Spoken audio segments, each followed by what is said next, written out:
What's going on, guys, and welcome back to another FPL Transfer Talks video on the channel. And in today's one, we are going to be discussing all things to do with Game Week 10. But first things first, if you could all smash a like on the video, that would be absolutely fantastic. And now, with that being said, right, let's talk about the elephant in the room. Let's talk about this absolute fraud, Joao Pedro. It's as simple as this, guys. It is now time to sell. You have to sell this man. Honestly, keeping this guy for any longer is absolute insanity. As simple as that. I know a lot of you are gonna say, oh, but he's got good fixtures. I don't care, guys. The fixtures simply don't matter at this point, because let's be honest, Joao Pedro has not given us a single good reason as to why we should keep him, right? There is no good logical reason. Yes, you can talk about the fixtures being good, but quite frankly, what boxes does Joao Pedro tick at the moment? Does he have good underlying data? No. Does he look like scoring on the eye? Does he look like creating on the eye? No. So he fails the eye test. Yeah? Does he have good form? Absolutely not. There is not a single good box that Joao Pedro ticks apart from having good fixtures. And to be honest with you, that shouldn't be a good enough reason to keep a player. If I'm being totally honest,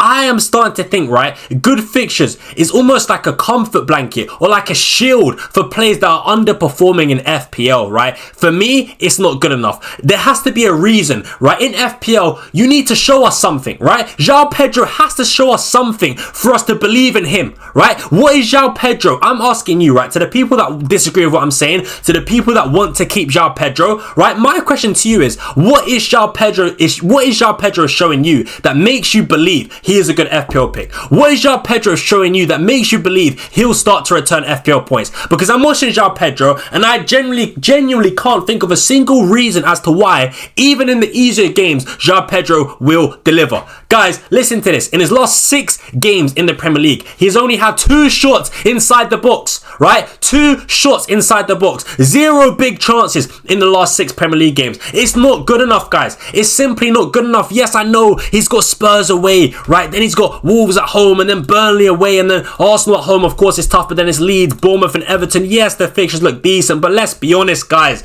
right? Let's be honest. Joao Pedro right now is just looking absolutely terrible for FPL. He racked up 0 XG in the last game against Sunderland, right? 0 XG against Sunderland at home is an absolute crime. Against Nottingham Forest away from home, he racked up 0.04 XG. Once again, an absolute crime. It's simple as this, guys. Whether you're an eye test manager or a data analytical types manager, whatever way you want to look at it, Joao Pedro is flopping. He's underperforming and he's flopping. It's simple as that. Let's call a spade a spade. Let's say it for what it is, right? Joao Pedro is flopping, and as I said, I know, right? I know the fixtures are good, and you just think surely at some point Joao Pedro's got to return. But what is that based off? What are you seeing that makes you believe he'll return in these good games? That's what I'm trying to say, guys. So for me, I think, yes, I know he's got good fixtures, but to be fair, I think it doesn't matter. I genuinely believe it doesn't matter, right? I just think right now, as someone, if you're watching this, as someone who might own Joao Pedro, right, you're looking at sort of the good fixtures as, like I said, a comfort blanket, right? And it makes you feel good. It makes you sleep well at night. Oh, I've got Joao Pedro. He's not playing good, but, you know, he's got good fixtures. He'll be all right.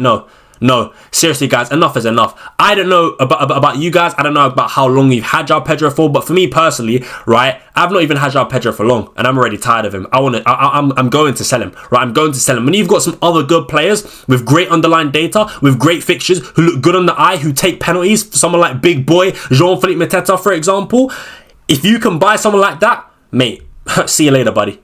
See you later, buddy. Joao Pedro needs to get sold for a player like Mateta, for example. And we'll definitely speak about Mateta in a second. But yeah, that's just my opinion, right, on Joao Pedro. I'm going to be honest. I know a lot of people maybe might disagree with what I'm saying. I don't know, because the fixtures genuinely are so good. Like Wolves at home, Burnley away, actually might be the best 2 possible fixtures you can get. But for me, Joao Pedro has not shown me anything. Like, genuinely, what is Joao Pedro showing me? Absolutely nothing. So for me, I think he should get sold. I really do. Now, on a more positive note, I want to speak on the Crystal Palace players. I want to speak on big boy Jean-Philippe Mateta, Ismaila Sarr, and Daniel Munoz. I really do love these Palace players as picks, and I would say definitely buy. It's simple as that, man, because these 3 Palace players, in my opinion, from this point onwards, are going to cook. First things first, what I want to mention is the fixtures that Crystal Palace do have, because I believe they are absolutely sensational, bruv. Simple as that. So from game week 10 onwards, you got Brentford at home, you got Brighton at home, then Wolves away, United at home. Them home games are really, really good. And then it's Burnley away, Fulham away, City at home, Leeds away, Spurs at home. I just think, honestly, the long-term fixtures are certainly there for Crystal Palace, right? That's first and foremost. The fixtures are fantastic. Now, I want to start off by talking about big boy Jean-Philippe Mateta, right? Because for me, this is a player that, again, like I said, you definitely want to buy. Now, for me, what I love about Mateta is that he ticks all the boxes, right? Does he have good underlying data? Oh, yes, he does, right? Does he have good form? Yes, he does, right? He bagged the hat-trick a couple of games ago against Bournemouth at home. He's also got he's got the form, he's got the fixtures. Does he look good on the eye? Yes, I love what I see from Mateta on the eye because he's always getting those chances, always appearing in the box, always getting those shots off in the box. So I love what I see on the eye. And then to put the cherry on top, he's got good fixtures as well. But take out the fixtures, he ticks all the other boxes. And that's why I think he's a fantastic pick. Now, let's have a look, right, at big boy Jean-Philippe Mateta's underlying data. First things first, as you guys can see, when it comes to non-penalty expected goal involvement, he ranks second only behind Erling Haaland, right? That tells you that so far this season, Mateta has been a big chance magnet. And that's why I think it's absolutely sensational. As you guys can see here, Mateta racking up 6.79 non-pen expected goal involvement over the course of the season. Only Haaland has better, right, with 9.67. So this is the level that we're talking about here. A really, really good sort of potential player when it comes to scoring goals. And then what I also want to show you guys, right, is just the overall goal threat in general and compare it to an absolute fraud like Joao Pedro, for example. So when you look at sort of shots inside the box, right, you can see Mateta is on 20. He's on 20, right? And Joao Pedro's on 2 in the last 6 games, by the way, right? This is for the last 6 games. So in the last 6 games, big boy Jean-Philippe Mateta has racked up 20 shots inside the box. Compare that to this absolute fraud, Joao Pedro, with 2. It's crazy. It's night and day, right? It's night and day. When you look at the big chances, yeah, the big chances generated in the last 6 games, big boy Jean-Philippe Mateta with 13. Compare that to Joao Pedro with 0.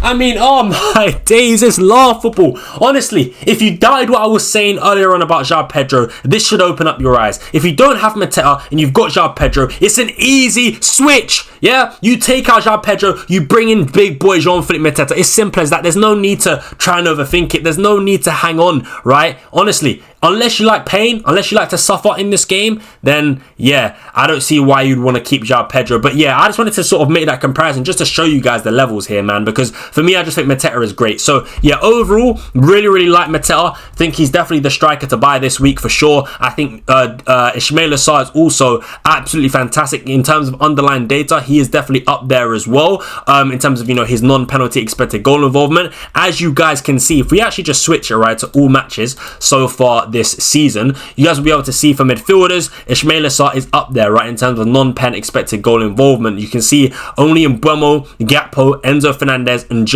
Bruno Fernandes, right, are above Ismaila Sarr. So I do also like Ismaila Sarr as a pick. And to be fair, when I watch Crystal Palace, realistically, what I want to say really is when you watch Crystal Palace, who are the 3 players when Palace score you think will be involved in the goals and assists? For me, it's Mateta, it's Munoz, and it's Ismaila Sarr, right? These are the 3 players that are more or less always going to be involved in the goals, which is why I don't think a triple up on these 3 players is a bad idea with these fixtures. So yeah, I like all 3 of them. I think Munoz as well, for me, again, is just almost like a must-have player. I essentially view Munoz as a sort of winger listed as a defender in FPL. A winger that has potential to get extra clean sheet points because he's so advanced. He's so attacking, right? I absolutely love him. And again, his underlying data for a defender is absolutely fantastic. Really, really good. You know, he generates some fantastic numbers when you consider, or, you know, when you consider the fact that he's listed as a defender in the game. It's ridiculous. It's absolutely ridiculous, man. 0.30 expected goal involvement per 90, which is absolutely fantastic, man. Really, really good. So yeah, for me, I just think Munoz, Sarr, Mateta,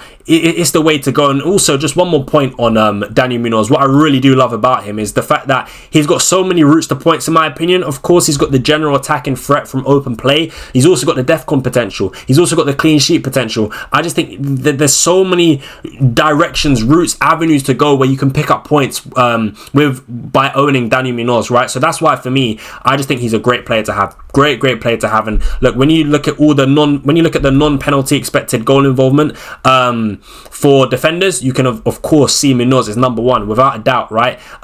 So yeah, for me, Munoz, Sarr, Mateta, all very, very good options to get. Would definitely recommend buying. Alright guys, so let's talk about the Manchester United assets, and more specifically, let's talk about Bryan Mbeumo, Bruno Fernandes, and Matheus Cunha. I'm going to be honest, I think these players you should definitely be looking to buy. Now, first things first, what I want to do is rank these three options. Which options out of these three players, these Man United players, do I think is the best, right? So for me, I would say Bryan Mbeumo number 1, right? That is my personal opinion. I've always been a bigger fan of Mbeumo over Fernandes as an FPL pick over the course of the season. So yeah, I still maintain that opinion. Bryan Mbeumo number 1. Number 2, I would say Bruno Fernandes, right? And then number 3, Matheus Cunha. And I'll explain why I've ranked them in that specific order. Now, listen, first things first, what I want to talk about is Bryan Mbeumo, right? Because I just think right now he is that guy. He is the one to get. He is the player to buy. His form is amazing, right? His form is great. Got a brace in the last game against Brighton. Looked really, really threatening once again.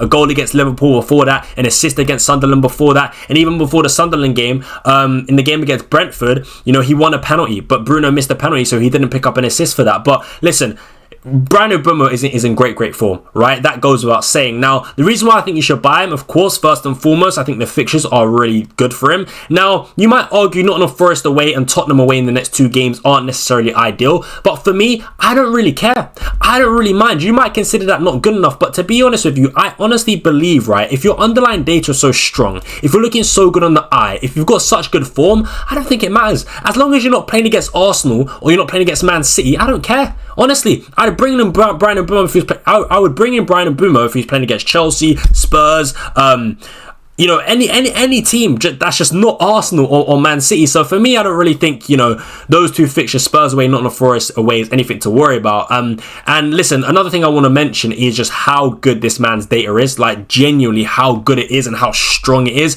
Bryan Mbeumo so far this season, right, top once again for non-penalty expecting goal involvement, right? He is number 1, which is absolutely sensational. And I feel like the eye test does back that up as well, because he just gets so many shots off, especially like in the box, in and around the box. And also, what I want to look at here is, you know, his attempts inside the box. So you can see here, Bryan Mbeumo, again, top for shots inside the box, joint with Semenyo and Salah. When you look at the big chances total, he's in 3rd place, right, behind Semenyo and Dango. So you can see here, right, he's getting shots off inside the box. He's getting the big chances created for him. I just think there's so many positives to owning Bryan Mbeumo. He's just a buy, right? And he's also a player that does take some set pieces as well, which is why I do like him. So yeah, I think Bryan Mbeumo is just a fantastic option. And I think Bruno Fernandes is as well. Now, the reason why I put Mbeumo number 1 over Bruno Fernandes, right? You can see here Bruno Fernandes, his non-pen expected goal involvement is actually really good. And I will say, right, I've had my fair bit of criticism with Bruno Fernandes as an FPL pick, you know, at the start of the season. But I will say he's grown on me as a pick. He really is growing on me as a pick. Now, listen, what I will say is the reason why I prefer Bryan Mbeumo over Bruno Fernandes as an FPL pick is because simply just from an open play goal threat. I just think Bryan Mbeumo's open play goal threat is just so much better than Bruno Fernandes, that he's worth it and worth going for over Bruno. And also, he's actually cheaper, right? So I think pound for pound, he's a much better pick. Now, you could argue you could go for both, and that's fair enough. You could go for both, but if you were to pick one Man United asset, I would go for Mbeumo because he's cheaper, but also I just generally think he is the better FPL pick. I know Bruno's on penalties, but I still don't think that means you should pick Bruno over Mbeumo. That's my personal opinion. Now, nonetheless, I think Bruno Fernandes is still a really good pick. I think, you know what I've realized recently with Bruno Fernandes, even when he does play in that sort of 8 role, right, in the sort of role next to Casemiro, right, the 2 holding midfielder roles, I still do actually think he does get a fair few chances in open play. I've noticed that when watching us play, right, when I watch Man United play, a lot of times Bruno Fernandes is almost like a box crasher. So he'll arrive late in the box, or he'll arrive on in and around like the edge of the box, for example, where he'll get his shot off. We saw it against Sunderland, a shot from outside the box, from a good angle, saved by the goalkeeper. He had a couple shots inside the box against Brighton as well. I actually just think, right, overall, Bruno Fernandes is actually a pretty good pick, and when you consider the fact that he's got multiple routes to points, he's on penalties, guaranteed to start week in, week out, guaranteed 90 minutes on penalties as well, I think Bruno's a great option. Now, yes, I do believe Mbeumo is better, but that doesn't mean Bruno Fernandes isn't good. And for me, when I look at the underlying data, when I look at the form of Manchester United, when I look at the fixtures, when I look at the fact that he's on penalties, there are just so many positives to Bruno Fernandes. I actually have kind of changed my tune on him as a pick, and I actually do think he's a good pick. So definitely someone worth considering to buy, in my opinion. But of course, I would prioritize getting Mbeumo over Bruno Fernandes. And last but not least, we do have Matheus Cunha. I like him as a pick. Of course, I do think he's a good option, but I just prefer Mbeumo and Fernandes, to be fair. And it's just simply because I don't think Cunha gets the amount of big chances as sort of a Bruno Fernandes or as sort of a Brian Mbeumo does get, right? So for me, when I look at these Manchester United picks, I do think Brian Mbeumo, Bruno Fernandes are better picks because they just seem to be getting the better and bigger chances to score goals. That's just a simple reason as to why I do prefer them. But all in all, I do like all three options, and I would definitely consider buying for Game Week 10. Alright guys, so next up we do have Bowen, Lucas Paqueta and Diouf. Now, I'm going to be honest, if you own any of these three players, sell them. Simple as that. For me, they have to go. I don't actually think there's a logical reason as to why you should be keeping these players. There's so many other good options to go for in the forward options. For example, like let's start off with Bowen, right? In the forward options, you've got big boy Jean-Philippe Mateta, you've got Voldemort, you've got Thiago, you've got these other good options that you can buy, in my opinion. And I just think West Ham right now are clearly the worst team in the league, right? They are one of the worst teams in the league, along with Wolves, for example, right? So I just think when you watch West Ham, right, Bowen, like, he's a great player, don't get me wrong, but he just doesn't look like a player that's going to get you a lot of FPL points. Like, he might get you the odd goal or the odd assist here and there, but all in all, it's not going to be good enough. And I just think there's so much more better options. There's so many more better options that you can get in the game right now. Why not go and chase the upside? Why play it safe and keep Bowen when he's playing for a crap team who's underperforming? And on the eye, he doesn't look like a player that's getting a high volume of chances. He's not creating a lot himself. And when you look at his underlying data, it's really poor, like 0.24 expected goal involvement per 90 is absolutely shocking. It's absolutely shocking. And even when the fixtures, next game is Newcastle at home, that's a tough defence to play against. After that, it's Burnley at home, which is good, but after the Burnley game, it's Bournemouth and then Liverpool and then Man United. So the fixtures are poor, the underlying data is poor, the form is poor. Why on earth are you keeping Joao Bowen? It's simple as that. He's got to go. You have to sell him. As I said, he's not ticking any boxes whatsoever. I personally would just get rid of him. And the same goes for Lucas Paqueta. The same goes for Diouf. It literally is simple as that. I mean, Diouf is without a doubt just an absolute fraud. Do not go there, right? Because West Ham literally are looking like the Premier League's Bonnie Blue at the moment. They're conceding goals left, right and centre. They're getting spanked by every single team in the league. They're awful, right? West Ham are simply awful. Paqueta, again, another terrible pick. Poor form, poor underlying data, poor fixtures. Doesn't look good on the eye. Doesn't look like he's going to score. Doesn't really create chances. It's just a terrible pick. Get rid of Bowen, get rid of Paqueta, and get rid of Diouf. It's simple as that. Alright guys, so next up we do have Thiago of Brentford, and this is a player I definitely would recommend buying. I like him a lot, especially, you know, considering his price tag, right?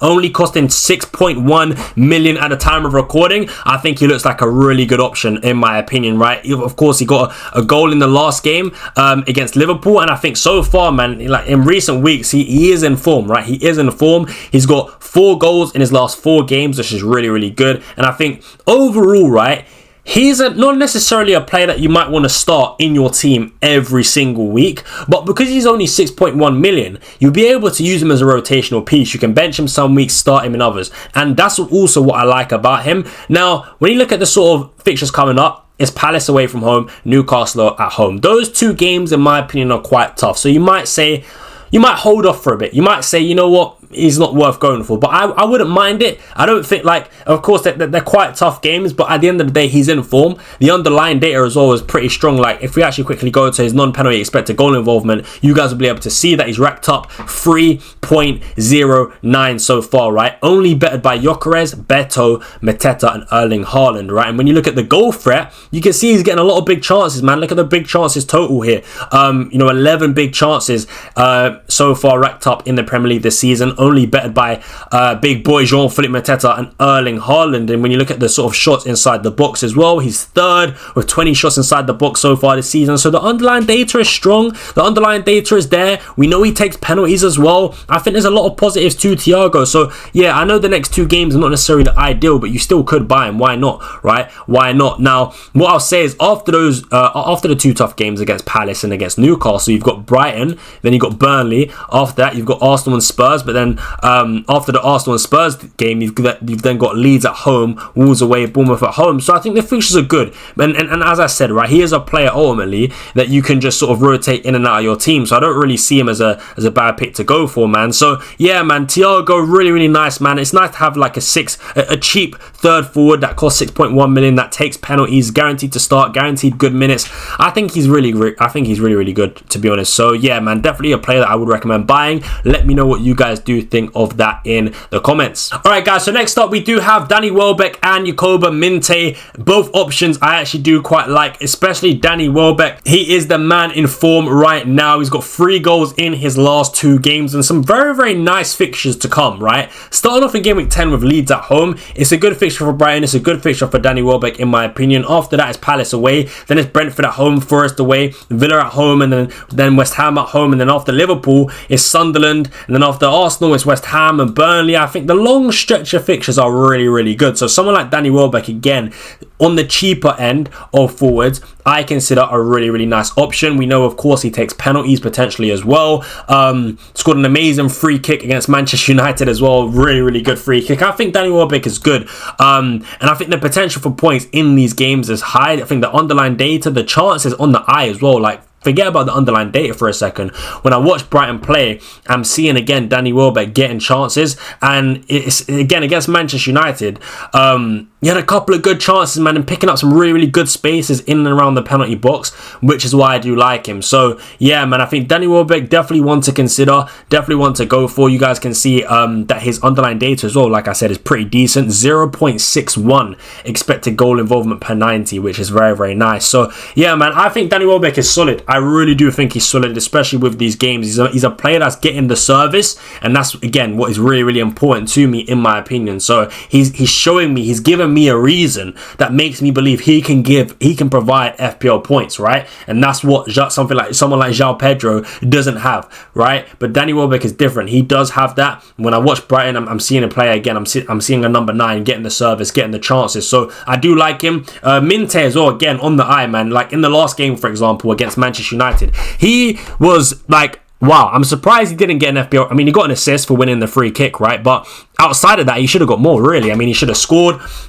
I know he was offside for that sort of chance that he miskicked, but still, the fact that he's there, taking up those spaces, is very, very positive. I did think that maybe Minteh playing off the left-hand side would sort of dampen his goal-scoring chances, but maybe I was a bit wrong, because against Manchester United, he was looking very, very dangerous, getting into the box, making good dribbles, making good runs, and it was just the final details that were letting him down, like the final touch, for example, or the final action. His touch was quite poor at times against Manchester United, and that let him down. But in terms of positionally and where he was sort of taking up spaces on the pitch, he looked dangerous. And he looked closer to scoring, man. He was putting in some nice crosses into the box as well, just generally involved in the game, and it's positive to see. It's positive to see. So I think Minteh, again, at the price of 6 mil, looks decent. Like, it's mad because from the Manchester United game, right, he only racked up 0.05 expected goal involvement, but again, this is where sometimes stats can be a bit misleading, because if you did watch the game,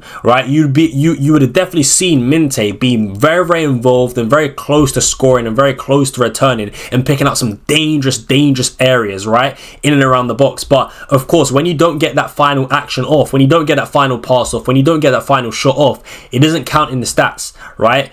And of course, the offside chance that he fluffed doesn't count in the stats either. So yeah, sometimes stats can be a little bit misleading, which is why I think it's important to combine your sort of stats and data with the eye test, because off the eye test, I think Minteh looked fantastic as an FPL pick, right? He looked really, really threatening, and I think with the fixtures going forward, he's another player for me that looks like a decent cheap option to go for. So if you're maybe looking to sell someone like Lucas Paqueta, for example, I think a lot of FPL managers that have Paqueta in their team, it's a straight swap from Paqueta to Minteh, right? If you've not got enough money to go to an Mbeumo, for example, or enough money to go to an Sarr, pick up someone like Minteh on the cheaper side with good fixtures coming up. So yeah, listen, Welbeck, Minteh, do really like them as options. That's just my thoughts on a few players that people are selling, buying this week. And yeah, man, just let me know what you guys do think of the opinions I gave and the reasons I gave for why you should buy or sell certain players. Let me know if you guys did enjoy the video as well. Thank you guys so much for the support. Thank you guys so much for watching. I really do appreciate it. Smash a like on the video, subscribe if you haven't already, and I'll catch you guys in the next one, man. Until then, I'm out. Peace.